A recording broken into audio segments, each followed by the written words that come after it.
Vous savez de quoi vous avez l'air les filles quand vous courez après une amie ou un homme? Je vais vous le démontrer tout de suite avec une petite histoire. Imaginez que vous êtes intéressé par une montre de luxe disons Bulgari et que vous vous rendez dans le magasin pour vous renseigner sur le prix.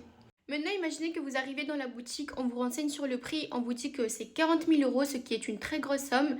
Donc vous quittez la boutique, vous rentrez chez vous et vous ne cessez de penser à cette montre. Quelques jours passent, vous ne cessez de penser à cette montre et comme par hasard, le commercial vous appelle pour vous demander si vous êtes toujours intéressé par l'achat de cette montre. Alors votre réponse est de lui dire que vous allez le rappeler. Le lendemain encore, le commercial vous rappelle en vous demandant si vous êtes toujours intéressé par la montre parce que oui, on a d'autres clients, vous n'êtes pas notre seule cliente, vous voulez une remise de 10% ou quoi. Et là, vous commencez à cogiter en vous disant mais un article de luxe en solde, vous trouvez ça bizarre et vous dites bah peut-être que la montre ne veut pas son prix finalement.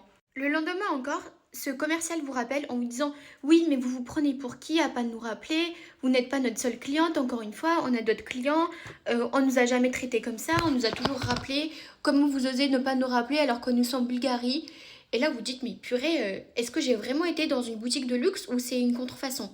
Après ça, le commercial vous renvoie un mail en vous proposant une remise de 50%. Et là, en fait, là, vous voulez carrément plus la montre parce que vous dites, c'est pas possible que j'ai été dans une boutique de luxe parce qu'on m'aurait jamais traité comme ça. La montre, ça doit être une fausse. Il veut absolument me la vendre parce que c'est juste pas normal qu'on essaye de vendre un article de luxe aussi rare à ce prix-là et qu'en plus on insiste tant. C'est qu'il y a vraiment un problème avec cette montre et que ça doit être du fake carrément. Bah, sachez les filles que c'est exactement l'air que vous avez quand vous courez après une personne, quand vous exigez leur attention, quand vous n'arrêtez pas de les appeler, quand vous n'arrêtez pas de leur envoyer des longs paragraphes et qu'en retour l'énergie c'est pas du tout la même, que la personne elle s'en fout clairement de vous. Et bah vous êtes cette montre qui ne cesse de perdre de la valeur aux yeux de cette personne.